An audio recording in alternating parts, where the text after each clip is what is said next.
tempatnya juga lumayan balance, agak sedikit menyisir ke arah bawah sedikit.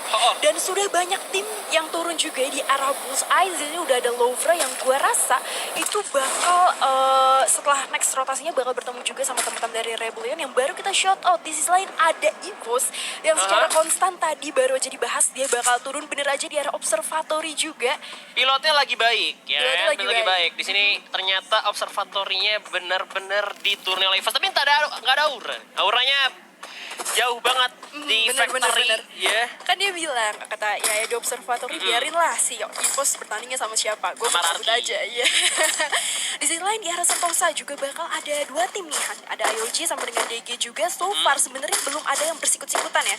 Masih sedikit tersebar lah dari mappingnya itu sendiri. Masing-masing dapat pulaunya masing-masing dan mereka masih bisa namanya looting dulu, dan berarti ada perbedaan tempo sama yang minggu lalu ya. Karena kita kan libur juga seminggu juga sama hari sebelumnya lah bisa dibilang juga. Dimana mereka dari awal-awal tuh udah fight, dan apakah di sini RRQ RBR Red Bull Rebellion udah melihat keberadaan musuh di depan itu Louvre. Iya bener banget seperti yang lo bilang, memang tempo pace-nya jauh lebih lambat dibandingkan weekly yang awal yang kita tahu sering banget buat langsung ditabrak ketika langsung turun. Tapi di sisi lain sebenarnya udah set up juga dari seorang yang tahunya Zico itu dari PBM Hunter saat itu. Dari pasukan dari Seven Envy, sorry. Seven Envy. Iya, terus sisanya rata-rata dari membernya Red Bull itu baru dari PBM Hunter. Karena memang sejarah dari PBM tuh selalu melahirkan anak-anak yang pastinya ini ya berbakat banget di Free Fire juga tentunya.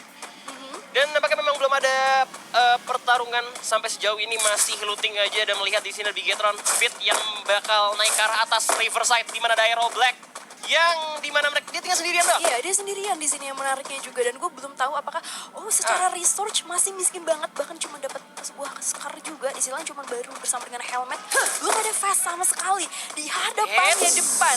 Ini dia. Langsung coba untuk melarikan diri dengan kalengnya pastinya, masih udah nembak bakal seperti diledakkan kali ini dengan Black memilih untuk melarikan diri, dan ini gue nggak tahu teman-teman dari mana. Iya benar-benar masih jauh banget. Ternyata ada di Mil. Well yes, karena dia bisa gue bilang udah set up dengan kalengnya juga, jadi masih bisa kabur. Dan menariknya adalah Black nggak langsung ninggalin gitu aja, karena posisinya adalah dia yang dijemput atau di regroup oleh teman-teman yang dari posisi high ground mill.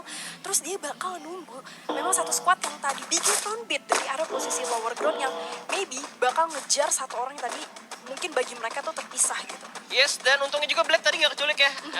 Andai kata tadi tembakan yang masuk semua, Black keculik itu sangat-sangat disayangkan banget, karena ini masih ronde pertama, dia harus keculik dan ninggalin teman-temannya. Dan itu suatu pilihan yang riskan banget ketika dia nyari vision jauh di Riverside. Dan itu sebenarnya vision bagus buat teman-teman ya yang ada di Mil. Jadi pas kita lagi bergerak, ternyata di sana udah ada orang. Jadi kita harus hati-hati untuk gerak, nunggu zona dulu ada di mana pastinya.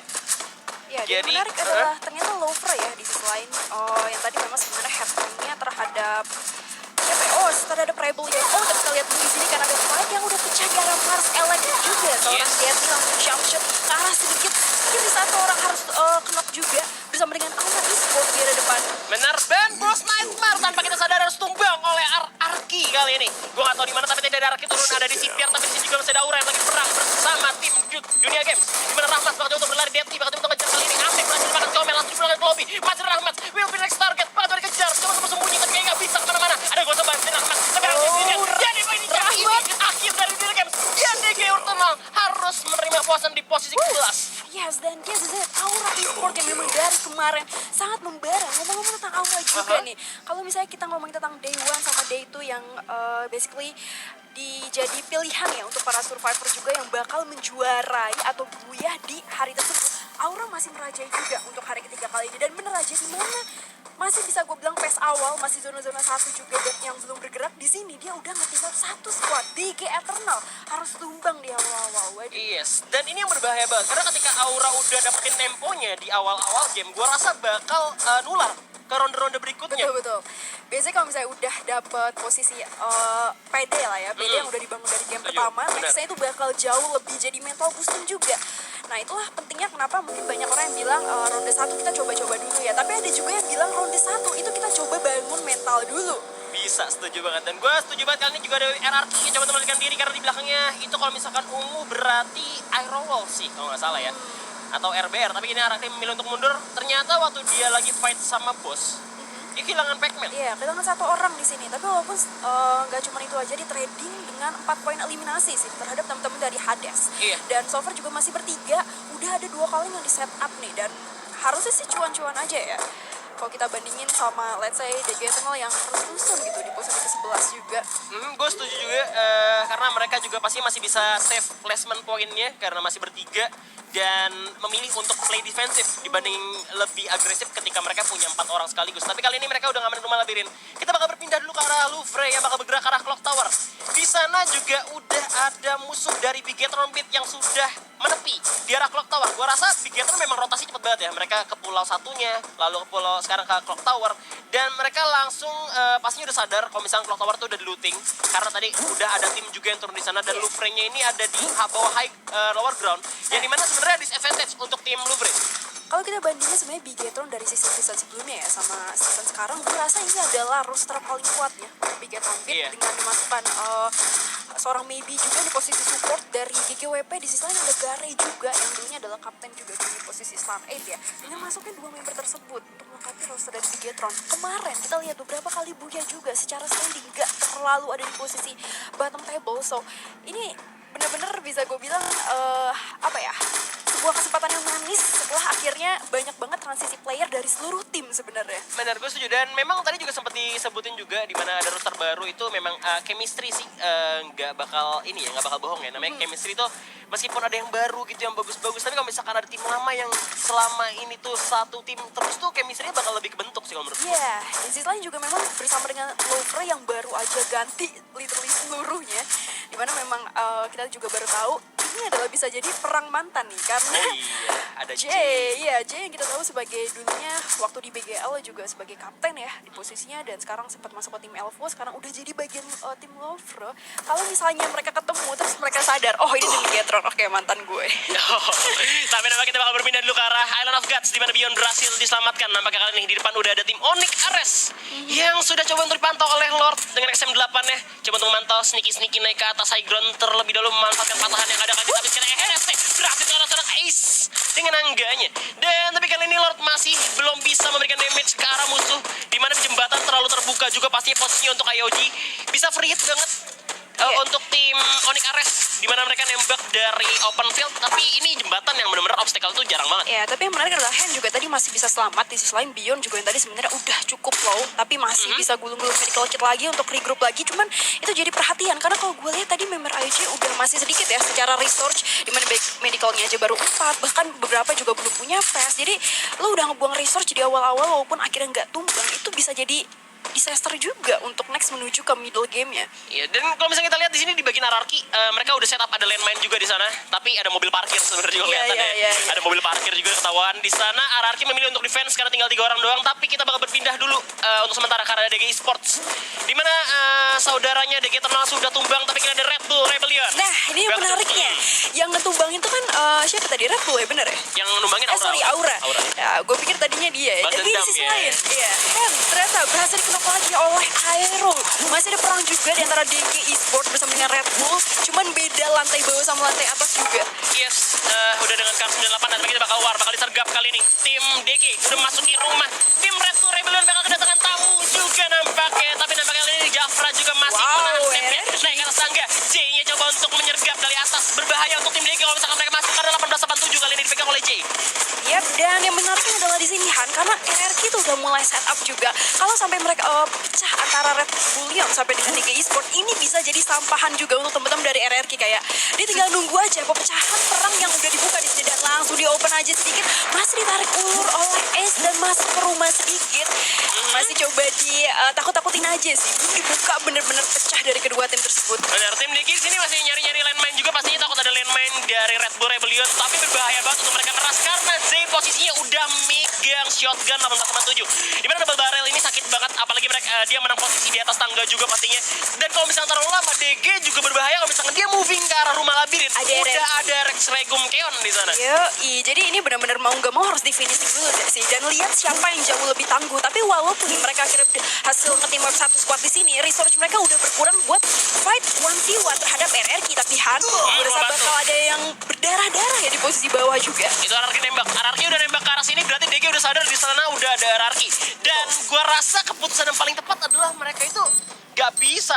Kalau mau gak mau mereka harus ratain RBR-nya. Betul. Mereka gak bisa cabut, mereka harus ratain RBR-nya, ambil posisi Red Bull Rebellion dan berharap zona berikutnya bakal ada di sana. Nah, seperti yang gue bilang juga, dimana memang resource-nya udah lumayan dicicil, dibuang ya. Fast udah pecah juga, ada salah satu member DG di sisi lain masih bersama dengan Mr. Home yang sebenarnya jauh lebih kekurangan resource dibandingkan teman-teman DG Esport di posisi rumah seberang ya. Iya, udah dapat info nampaknya kalian udah dapat tembakan dari shotgun juga udah kelihatan bahwa RBR kebanyakan besar ini megang shotgun semua untuk senjata dekatnya.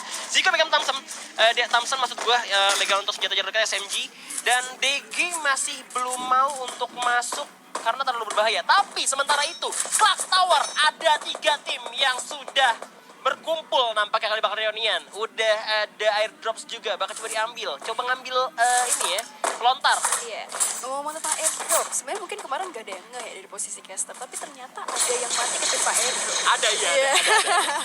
Dan itu lucu banget, tapi di sisi lain, EVOS Sen 13 berhasil nge-knock juga tadi dengan granat ya kalau nggak salah ya. Yes, abang itu dapat satu langsung di oleh 05 kali Aero Bank juga di mana Aero tinggal 2 orang Bos. yaitu Elsian yang ngeblek berjatuh berlari Elsian pun jatuh kali ini tinggal Black sendiri ada ruang untuk eliminasi dengan cepat oleh EVOS Esports. Well, yes, EVOS Esports di sini menyusul saingan yang lain, di mana Aura juga baru ngetimpa satu squad. Ini bener-bener dua narasumber kita yang tadi kita jemput di sini di stage itu langsung memberikan performa yang mereka janjikan di Benar. game pertama.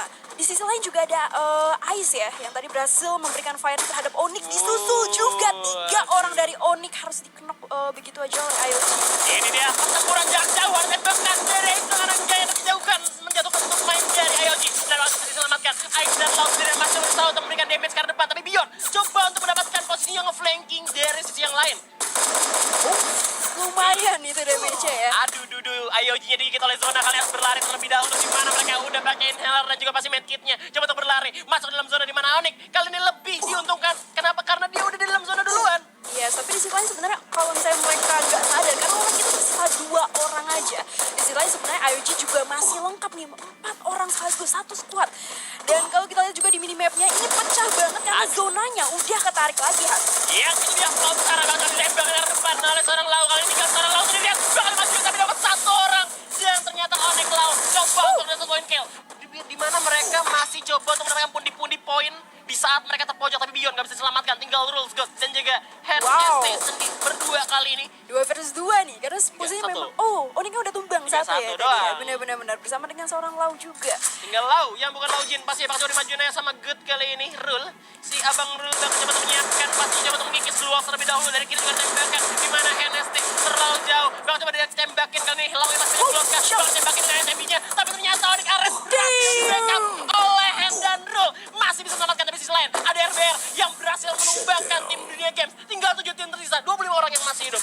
Ya, tapi sempat memang dimenangkan oleh AJ karena mereka menang jumlah juga. Di posisi lain udah tinggal di finishing aja oleh 11 main standing ya tadi dari IOG karena satunya udah knock. Di sana juga ada Iya. Red Bull Rebellion bersama dengan harusnya nomor 1 TRR kita dia. Yep. Dan untungnya tadi itu Rule itu masih ada Hand ST di belakang dan gak keburu nge-end Rule duluan. Jadi kalau misalkan seandainya tadi Lau itu nge-end Rule, kemungkinan besar Hand-nya juga bisa kena.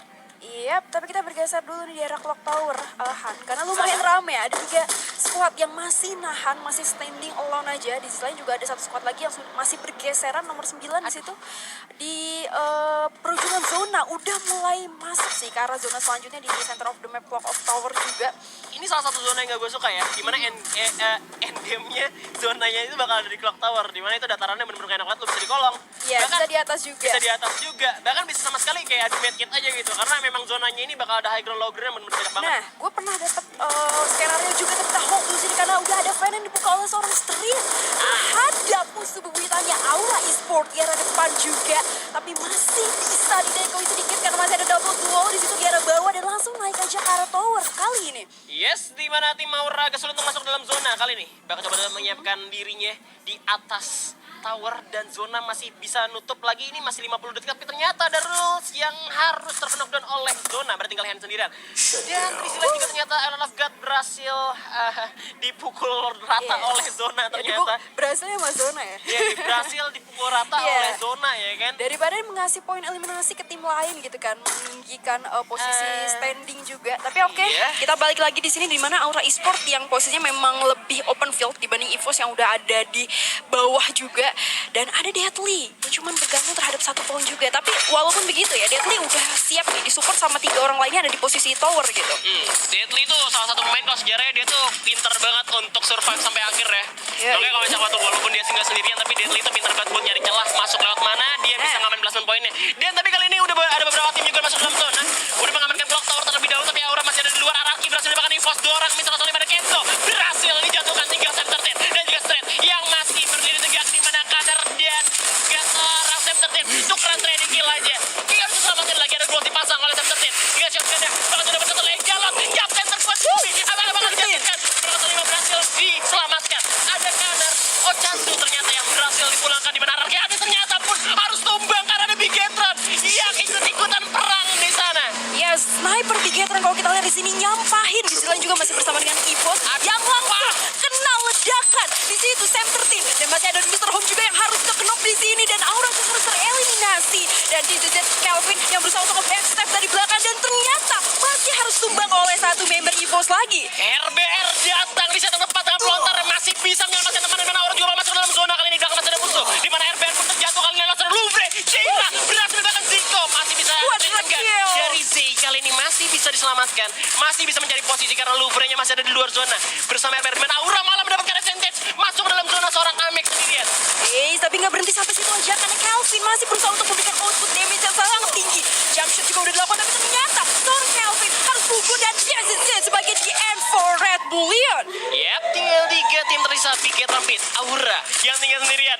Kayaknya Amek bakal delivery antara kedua pertarungan kali ini karena seorang Lukis berhasil jatuh dengan pelontar dari Amek. 2 orang sekaligus memakan mangsa kali ini. Di mana Regar udah menerik. Ini dia abangnya Amek. Regar yang udah melihat juga Amek Dari pastinya. belakang ya? Dari belakang sudah bersiap-siap. Sudah udah jalan nih. Dia masih nggak tahu nih Amek nih Iya. Aura sisa berapa. Karena ini udah disadvantage banget karena Amek juga sendirian. Udah kena tembak juga Amek kali ini, dan Aura harus eliminasi di posisi 3, tinggal 2 tim kali ini. Tapi dia dapat Regar, berhasil knockdown, dan Louvre kalau misalkan masuk di satu tempat, Louvre bisa dapat buyahnya, Ra. Betul, bersama dengan Father di sini juga Louvre yang sebenarnya di posisi lain sama-sama harus narik ulur dulu karena posisinya juga ada 2 orang yang juga di sini bersama dengan Jay, mantan kapten kita di Bigetron ya. Dan di depannya ternyata saudara dia baheula yaitu Bigetron Beat juga bersama dengan Regar yang berhasil di survive juga, tadi nggak jadi mati.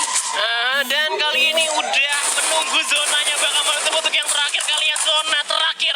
Apakah akan menjadi penentu kali ini karena udah ada Regar lagi. Regar tergigit oleh zona kali ini, tinggal 46 darahnya masih coba ini Regar tapi belakangnya satu orang jatuh gitu kan masih padang. Juga shotgunnya bakal coba masuk ke dalam rumah, coba untuk menyelamatkan posisinya di mana Gare masih ada di bawah lower ground. Dan Bigetron memenangkan posisinya kali ini. Masih ada Father dengan M60-nya. Tembakan aja karena Maybe, tapi ada zona dan ternyata Bigetron Beat takes the booyah untuk kali ini.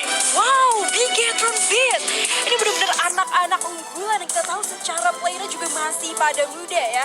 Dan yang menarik adalah dia harus menumbangkan saudara bahlanya yaitu di sini mantan kapten Jay juga. Anyway, yang menarik juga di sini adalah Bigetron sebenarnya salah satu squad yang cukup terlambat untuk masuk ke zona, dan ternyata dengan